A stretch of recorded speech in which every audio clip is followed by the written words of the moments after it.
wait a second. Someone has to come with me. And I'm like, why? And she's like, because you might be trying to kill me. And I'm like, I'm not trying to kill you. This is ridiculous. You asked me for pictures. And she goes, I didn't ask you.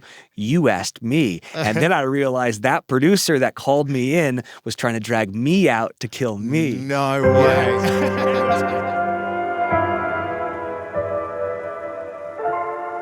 Today's guest comes from Bachelor in Paradise. His title is bartender, but he's also part host, part comic relief, and part relationship counsellor. We're talking to Wells Adams. Well, feel very fortunate to sit here with who I consider to be the most successful Bachelor contestant of all time.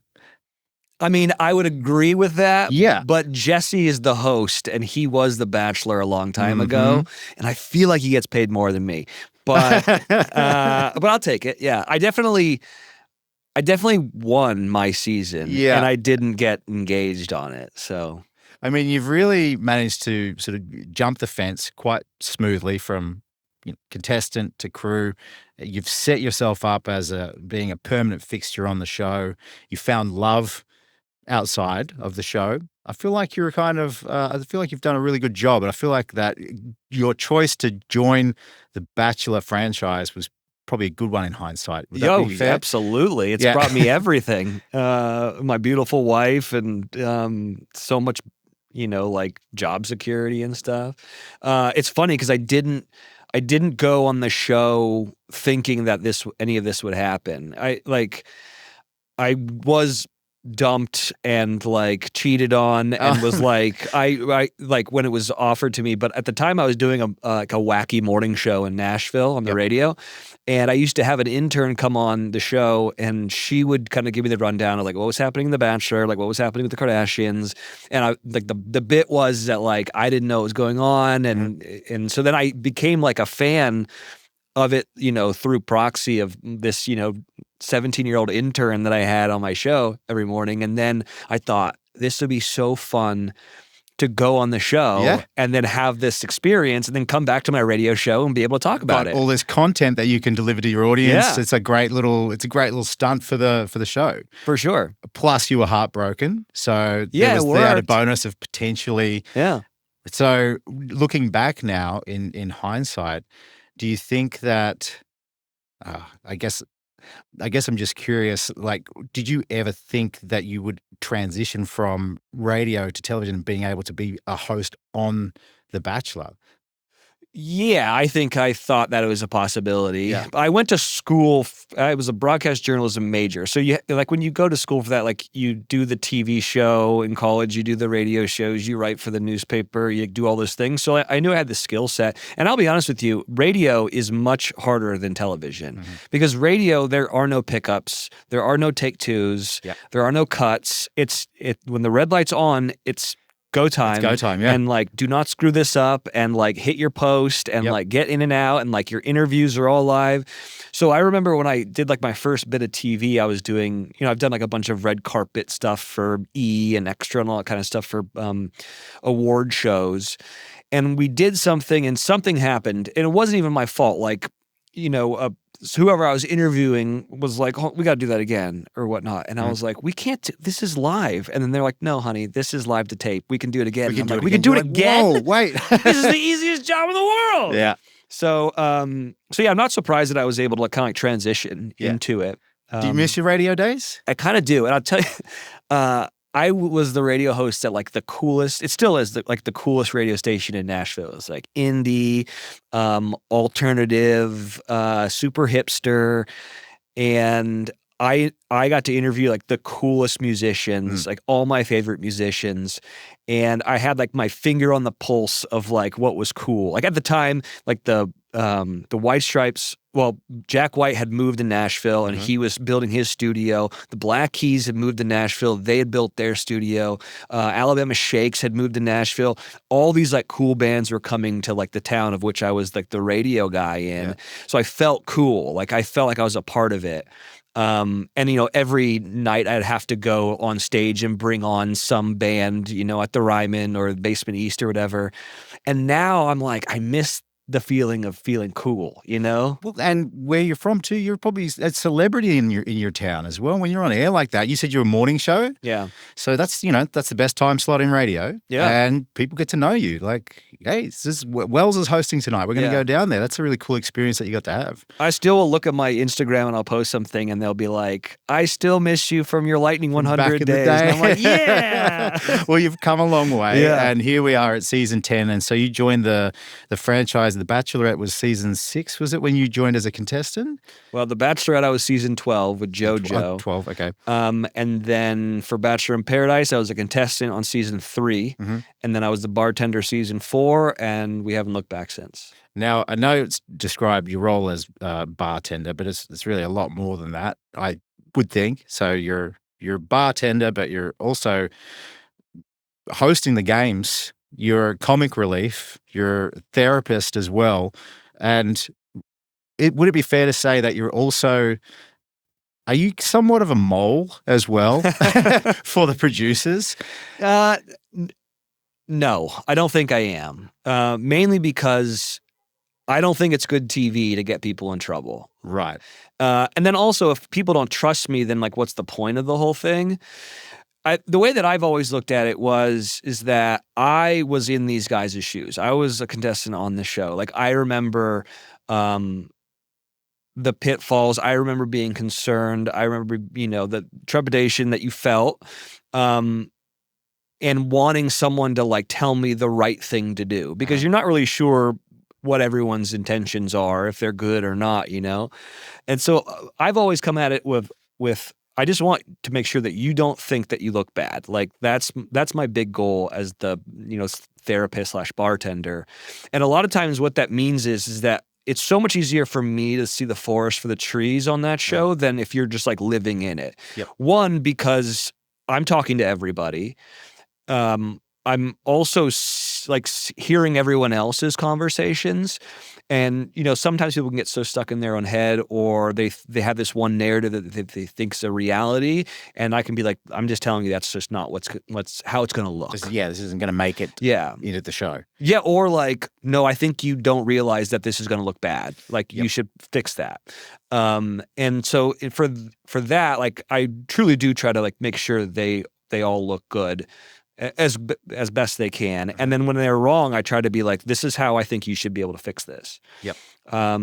So yeah, I mean, I can see that like it probably looks like I could be some sort of mole, but I don't know if I'd get any gratification out of like screwing people over. I guess in a way, I'm sort of wondering whether or not you're relaying or seeing things that even the producers aren't catching because you're so in the mix. You're at the bar, you're overhearing the conversations, you're seeing the relationships develop.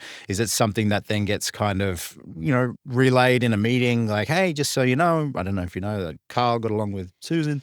Yeah, I think that they all know everything that's happening. Like, I mean, come on, there's a million cameras out there, so nothing's getting by producers.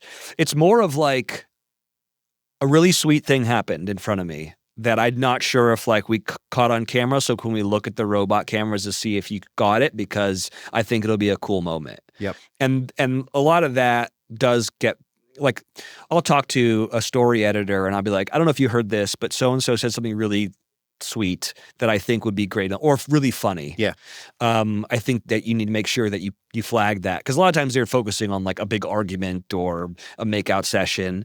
And so I will help in that respect. When you're shooting, these guys and girls that come on the show, are the majority of them, do you think, really looking for love, or are they kind of a mix of love and I guess getting on TV, the same sort of mix?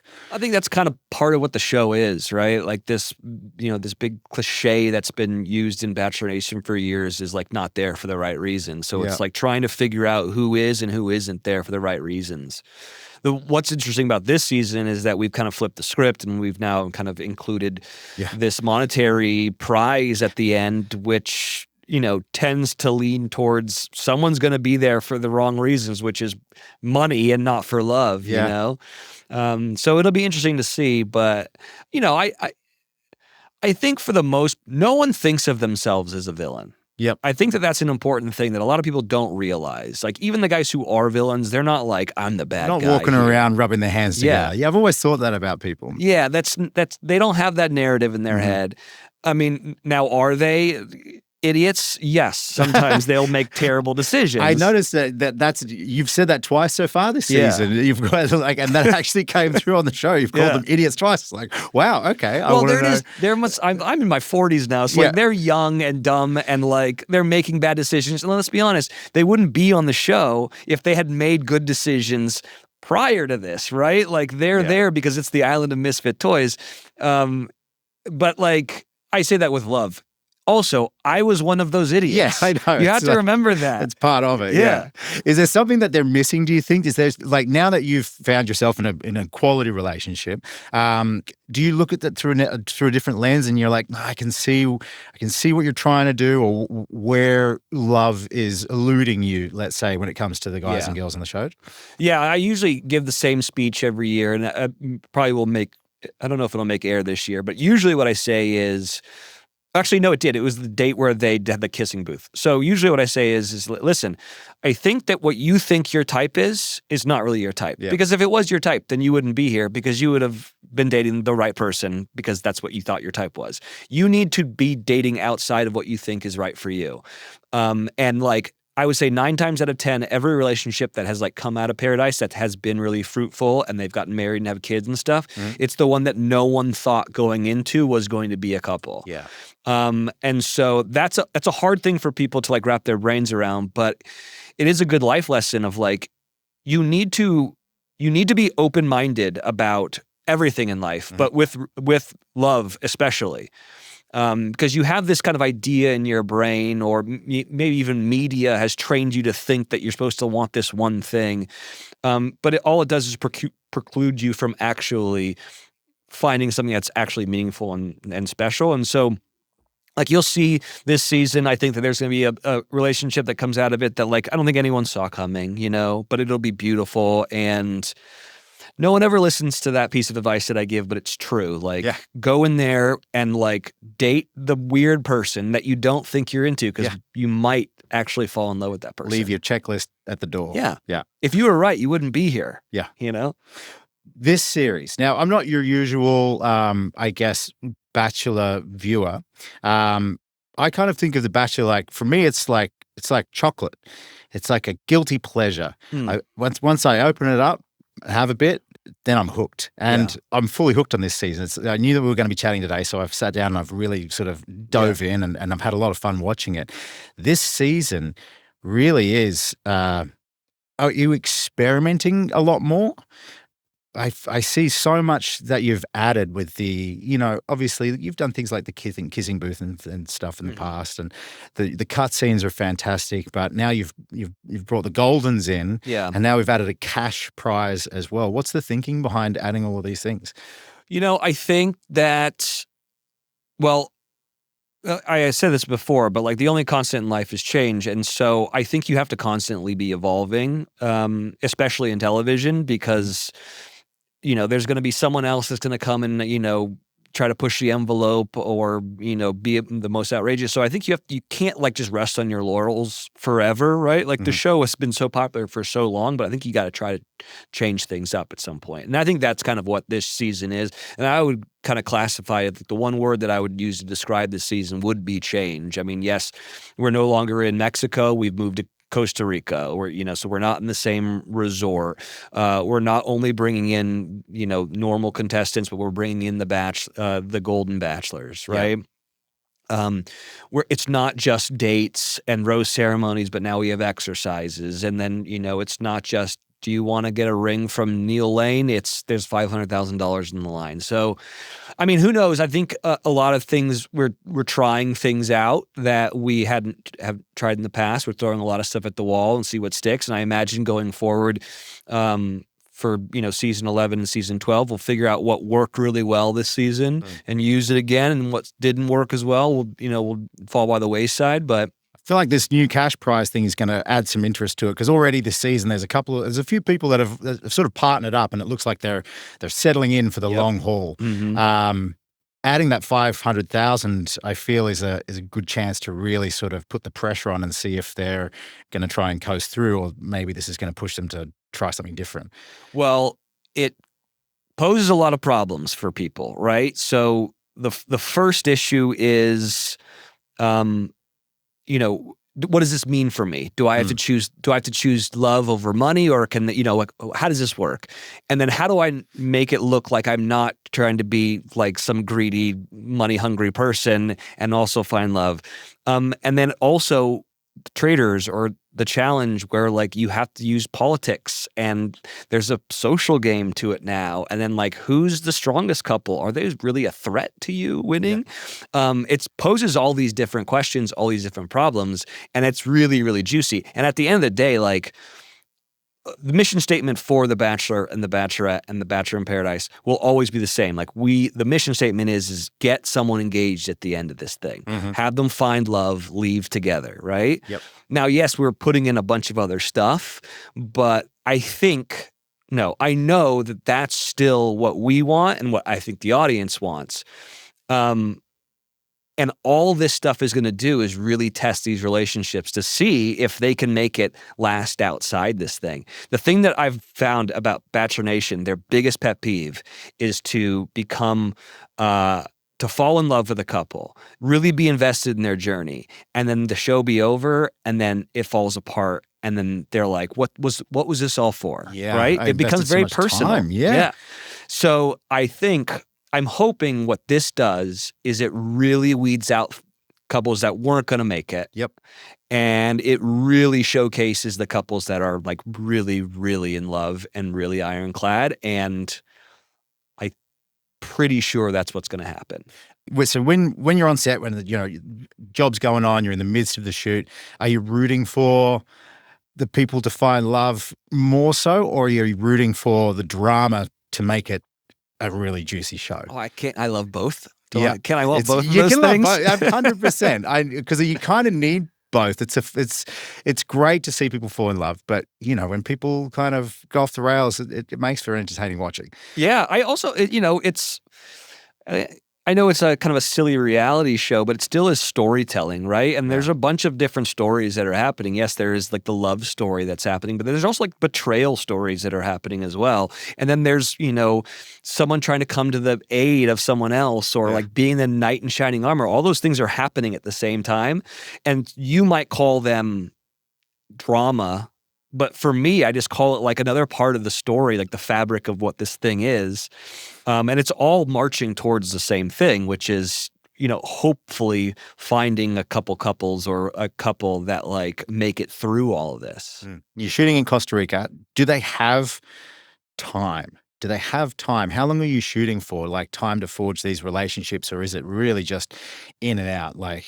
Yeah, it's a question that I get a lot. Like, how the hell can someone get engaged in a month? We film in about a month. Yep. This year, we did it basically all of May. That's a lot of time when you're locked in a completely different environment. So everyone comes up to me and they're like, how the hell can this happen? And I say, it's very easy. I'll tell you why. If I took you and I put you on a beach and I took your phone away and I took the TV away and I took books away and music away and all the things that can distract you, and said you just can talk to people and form relationships, your relationships are going to be so much more, you're going to learn so much more about someone because you have nothing else to do. Yeah. And so you really can speed up the process that way. And then also, a lot of the show is you sit down in a chair like this and you're looking at a camera and you're talking about your feelings, which is something that we don't do, at least men especially, don't do in the real world. But if you have to sit down and talk about your feelings about someone or about someone else or someone else's relationship, all of a sudden, like, you're like, maybe I am in love with this person. Like I'm starting to see it, and it really can make people spiral in like a really good direction, which is love.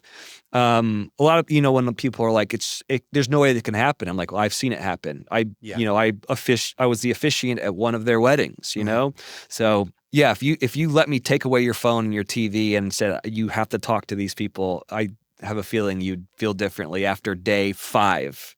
Mm-hmm. Everyone always says like, we'll have like one rose ceremony, which is like a week, right? But it's really a little shorter than that. And we'll have one rose ceremony and we'll come back the next day and they'll be like, it feels like we've been here for 3 years. I'm like, I know. And we have a lot more weeks to go. Yeah. Which makes me curious about the crew side of things. So, got a great crew story for you. Really? Oh, yeah. Please go ahead. Well, no, ask your question. I'll get to mine. No, I'm just curious because when you mentioned when you put people in an intense environment like that, emotions run high, relationships can be formed, things can be explosive. The crew are also placed in that environment as well. They're away from their families. They're working long hours. Does love blossom? Are there blow-ups? Are you kind of seeing a little miniature version of what's going on screen happening behind the scenes? Like showmances with crew? I'm sure it's happening. I don't know if I saw like that firsthand, but I'm sure that happens all the time. I always say that like a testament to a good show is, or the common denominator of really, really good television shows or movies for that matter, are really happy sets. Like my wife was on Modern Family, so I got to see firsthand like what a television show that's really, really popular, like what makes it work. And it was that like everyone loved each other a lot. Everyone like were like legitimate friends. And it made for like a really positive workplace and then made good television because of it. And so this season we had like a completely new crew. So it was like new for me. I was having to learn a lot of people's names and stuff. And it was a lot of like good vibes with the crew. And what we did, there was one guy who you're all on WhatsApp, right? Because you're out of the country, right? So you have all these different chains and production chains and all this stuff. And so this guy started a game called Assassins in Paradise, and it was just the crew. But I got to be invited to play, and what it was is the game maker gave everyone a knife that was like tape, plastic knife tape and gaff tape, and he would send you an individual WhatsApp that says like, you need to kill so-and-so. So like I was sent to go kill Tim Puzo, who's like one of my favorite people in the world. He's a sound guy. Okay. His grandpa wrote The Godfather. You're kidding. And so I was like, oh no, I got to kill Puzo. But anyway, so then we're all playing this game. Like, you're not really killing people, but you once you kill them, you have to take a picture and send it to the group chain. And it was this became this like fun thing we were all doing, and everyone's like watching their back and all this stuff. And I remember I was talking to the director, and I was like, because he played with us, and I was like, this is so smart. You're making everyone play this silly game that like is making everyone talk to everyone else, learn everyone's names, and have so much fun. And I think that like in a weird way, I think it turned into like good TV because everyone was like in a good mood on set. Yeah, just created a warmth and a camaraderie between you all. Yeah, under the guise of murder. Yeah, how do you actually do the murder? So there's a bunch of rules. It's my favorite thing to talk about. Yeah, no, go on. Okay, so there's a bunch of rules. I could probably pull it up for you, but like, so you can't murder if anyone else in the game is witnessing it. So you have to get that person alone, which is hard to do. You can't do it on set. You can't do it like while we were filming or around cast, right? Because we don't want them to know that we're playing some stupid game. That was basically it. So for Puzo, who's a sound guy, my plan is that I was going to take my mic pack and unplug it. So he would have to come and find me to fix it because he's like, dude, we're not getting anything from you. And I was like, I'm going to be able to get Puzo. It's going to be so great. And then we had this big date, which I don't think we've aired this one yet. But anyways, there's a big date on the beach that I'm a part of, right? And he had to run all this line of audio cables out to the beach. And so we go film it. And we go back, and I'm going back to my room, and I see him walk in. He walks into the bathroom, and he's exhausted because he's been like laying cable all day. And I walk in, and I'm like, I'm so sorry to do this. And he's like, no, not you, not you, not you. But then you have to take a picture of where you got murdered. So like he's in the bathroom, like over like a urinal. Like, ah. Anyways, it was. And then the next one I got was the cast photographer, right? Yeah. I was like, I got the best ones. Because once you kill that, like once I kill Puzo, he has to tell me who his mark is, and then that's now my new mark. Yep. So it was the cast photographer who had to take pictures of me every rose ceremony for ABC. So So I get a producer come to me and go, hey, you need to come outside to take some pictures. And I'm like, this is my time. So I go outside, and so she's like, where do you want to go? And I was like, there's this beautiful island over there. I want to get the island in the background. What I was trying to do is trying to get her away from cast and other people playing it, so she was alone. And so she was like, oh my God, it's a good idea. Let's go out there. And then she goes, wait a second. Someone has to come with me. And I'm like, why? And she's like, because you might be trying to kill me. And I'm like, I'm not trying to kill you. This is ridiculous. You asked me for pictures. And she goes, I didn't ask you.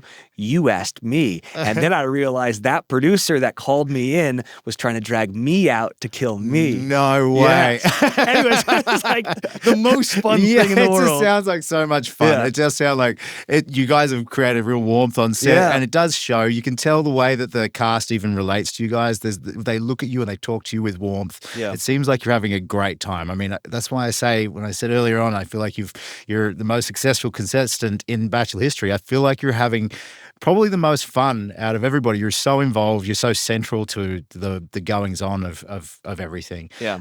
And I think I'm looking forward to seeing a lot more of you this season. So, yeah. Hopefully I'm there.